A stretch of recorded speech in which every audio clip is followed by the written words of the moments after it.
Morning mga guys, nandito po ako sa aming bubungan. So ayan po, naglinis kami kanina.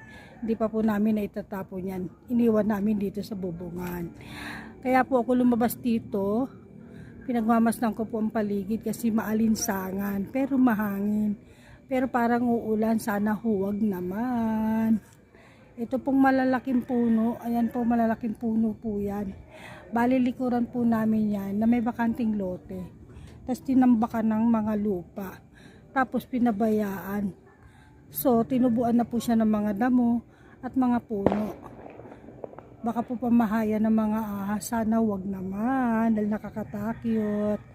Ayan po ang buwan. Medyo natatabunan na po siya ng ulap. Sana wag pong umulan. So guys, ayan po oh. Bye-bye na po mga guys. Thank you so much.